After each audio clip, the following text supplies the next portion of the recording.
Last night I talked about a line in this gospel that's always puzzled me, and I've thought about it, meditated on it multiple times. This line that one of them, realizing that he had been healed. And for years I've thought, well, how is it that the other 9 wouldn't realize they'd been healed? Leprosy is a fairly obvious disease, as I read about it, you know. And so it seems like the other 9 would have realized it also. Anyway, I talked about it a little last night. I didn't really like my homily last night, but this morning again, as I was meditating on it, the Lord finally took pity on me. I had a moment of embarrassment, really, as I realized it was kind of a duh moment. The Lord mentioned something to me about the reading.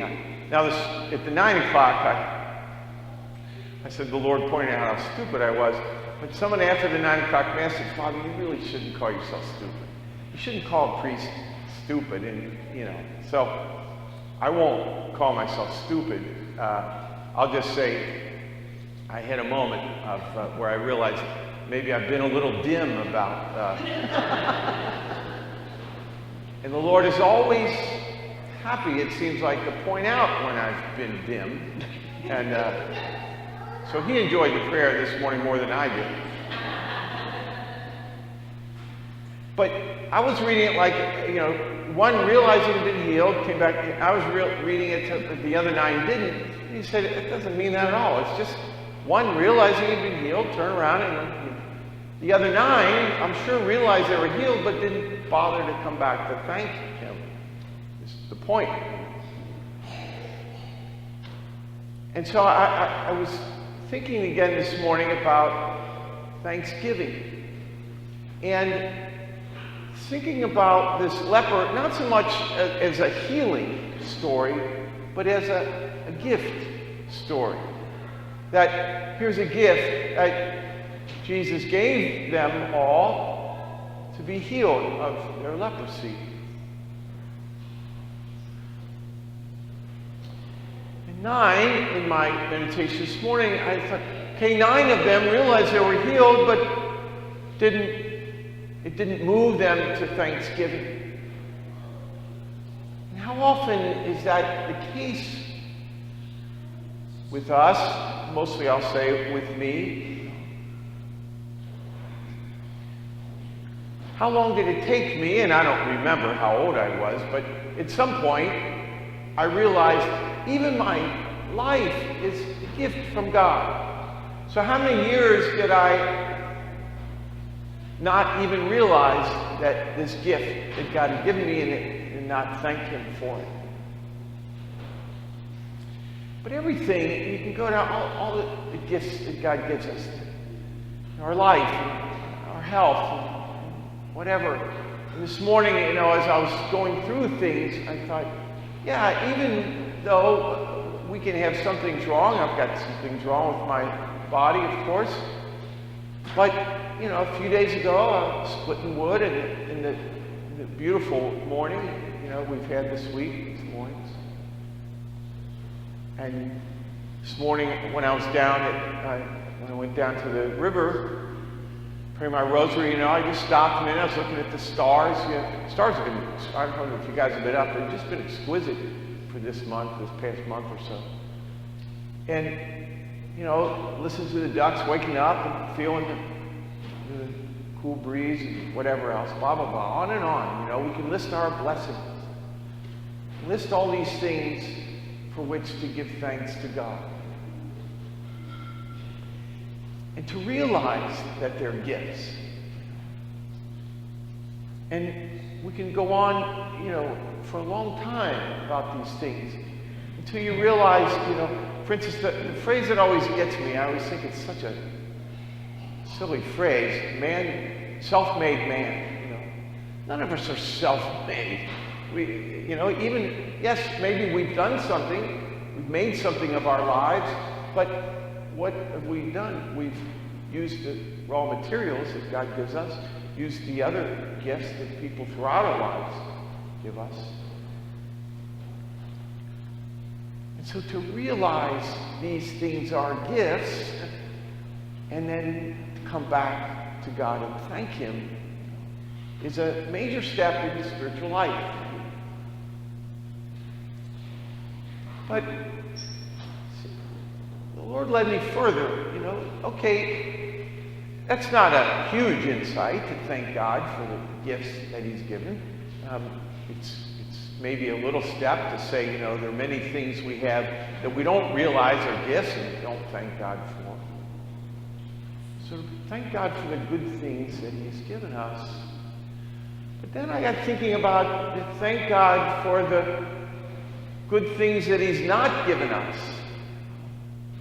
I don't know why this came to my mind, but you hear these stories periodically. Somebody wins $200 million in the lottery, and a year or 2 years later, they're bankrupt and their life is in shambles. You wonder, how can that happen? But it happens. I think at this point in my life, I could handle $200 million, and I'd be willing to try, But when I was 20, I would have been a mess.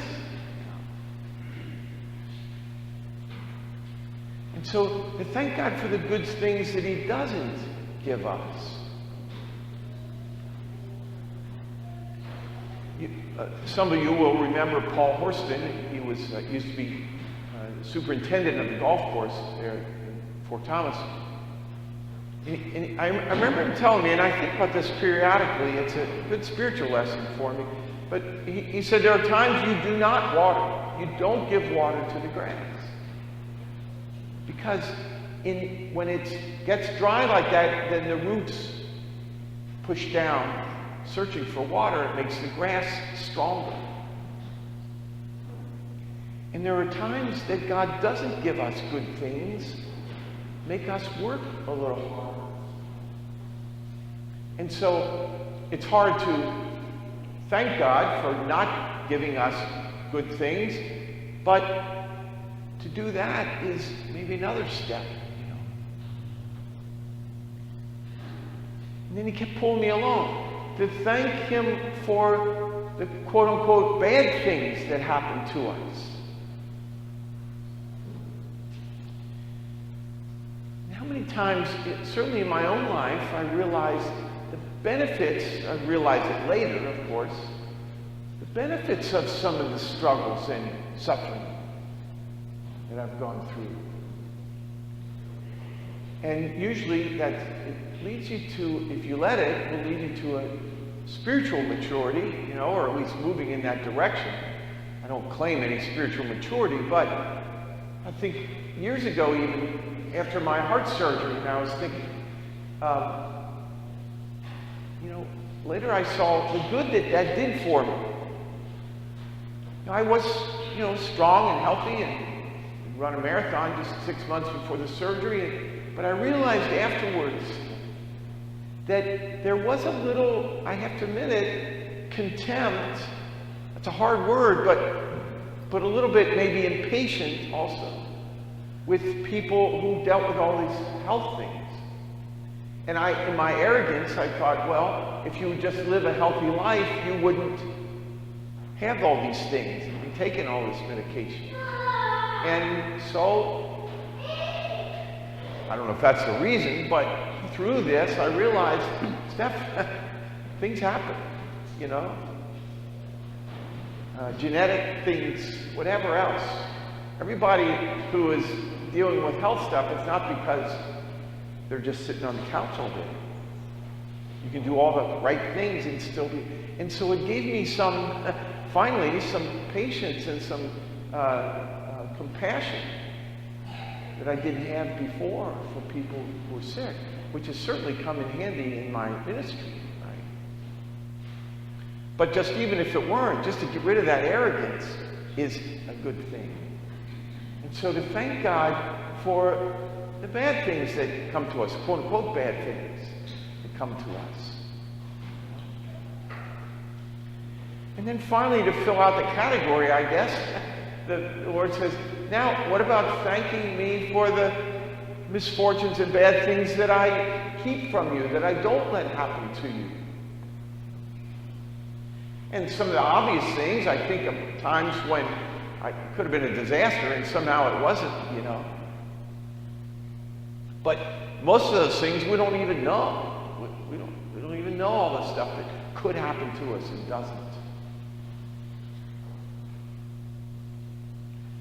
And so as I put all this together, thank God for the gifts, the good things he gives us, the good things he doesn't give us, the bad things he allows us to have, and the bad things he keeps from us. If you put that all together, what you're saying is, thank God for everything. Which is Paul, certainly. In all things, give thanks. And I was thinking about the book we're reading, you know, he leadeth me, the small groups. And he certainly comes to the fact that all this is God's will in somehow. Good and bad, and we don't even understand how. But certainly God knows better than we what's good for us.